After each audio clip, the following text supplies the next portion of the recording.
Hi friends, கல்லே மீன் பிடிக்க வந்திருக்கோம். போன வாரம் வந்தது லாஸ்ட்டாக மாரிமுத்து மீன் விட்டோம்.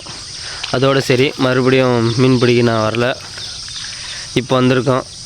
கல்லே கோவிந்த 2 மீன் பிடிச்சிருக்கோம். பாருங்கள், இங்கே தெரியுது, பார்க்கலாம் இருங்க. வீடியோ ஸ்ட்ரைக் பண்ணும்போது போட்டுறேன்.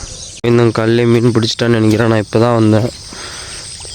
அது என்னாச்சுன்னு தெரியல, செத்தியில் மாட்டிக்கிச்சு. இழுக்கிறான், ரொம்ப அடமுடம் பண்ணுது. ஒரு 1/2 கிலோ இருக்கும்.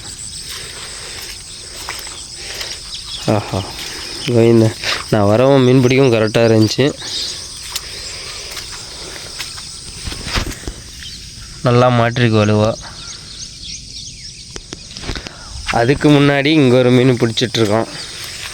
இங்கே ஒன்று இருக்குது. ஃப்ரெண்ட்ஸ், கோவிந்த ரொம்ப நேரம் கழித்து ரொம்ப நேரம் சுற்றி கித்தி இப்போதான் ஒரு மீன் பிடிச்சிருக்கோம். நானே அவங்க கூட நடந்து ரொம்ப டயர்ட் ஆகிட்டேன். நானும் ஸ்ட்ரைக்கு அடிக்கிறத வீடியோ மட்டும் என்னால் போட முடியல. பார்க்கலாம் எவ்வளோ நேரம் இந்த ஒரு மீன் இழக்கிறதுக்கு. அவன் நான் ஒரு கிலோ இருக்குன்னு நினைக்கிறேன். பெரிய மீன் தான், பொய் சொல்லக்கூடாது. ஒரு 1.5 கிலோ இருக்கும். சத்தியமாக நீண்ட நேரம் போராட்டம், சுஸ்தாயிட்டு நானே. எவ்வளோ நேரம் ஒரு போராட்டம் பாருங்கள் ஃப்ரெண்ட்ஸ். காலையில் 6 மணிக்கு வந்தது மீன் பிடிக்க. அப்போல்லாம் ஒரு மீனும் பிடிக்கல மாரிமுத்து. இப்போ ஏதோ ஒரு 1/2 கிலோ மீனை பிடிச்சிட்டான். சிரிக்கிறான். இப்படி ஒரு சிரிப்பு இல்லை, அப்படி ஒரு சிரிப்பு இல்லை. பலே சிரிப்பாக இருக்குது மாரிமுத்துக்கு.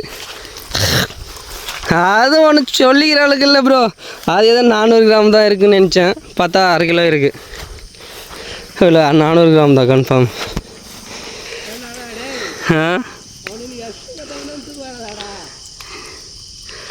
நான் என்னப்பா சொல்லிட்டேன், இருக்கிறதே இதுதான்ப்பா உண்மை. நான் அப்பயே சொன்னேன், பைய எடுத்துட்டாங்கப்பான்னு.